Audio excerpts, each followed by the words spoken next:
ഒരു ചെറിയ ഇടവേളയ്ക്ക് ശേഷം അജ്ഞാതൻ്റെ വാർത്തയെത്തുന്നത് പാകിസ്ഥാനിൽ നിന്നാണ്. പാകിസ്ഥാനിലെ ലഷ്കർ ഇ തോയ്ബയുടെ നേതാവ് മൗലാന കാശിദ് അലി സ്വന്തം വസതിക്ക് പുറത്ത് വെടിയേറ്റ് മരിച്ചിരിക്കുന്നു എന്നുള്ള വാർത്തയാണ് ഇപ്പോൾ പുറത്തു വരുന്നത്. അജ്ഞാതരുടെ വെടിയേറ്റാണ് മരിച്ചതെന്നാണ് പുറത്തുവരുന്ന വിവരം.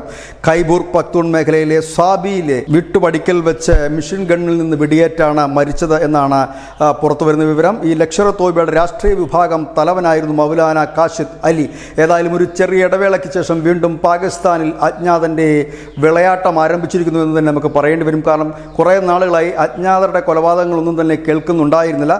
ഒരു ചെറിയ ഇടവേളയ്ക്ക് ശേഷം അജ്ഞാതൻ എത്തിയിരിക്കുന്നു. ഒരു വലിയ എൻട്രി തന്നെ എന്ന് പറയേണ്ടി വരും. കാരണം ലഷ്കർ ഇ തോയ്ബയുടെ തലവനെ തന്നെ തട്ടിക്കൊണ്ടാണ് അജ്ഞാതൻ എൻട്രി ചെയ്തിരിക്കുന്നത്. News desk news India Malayalam.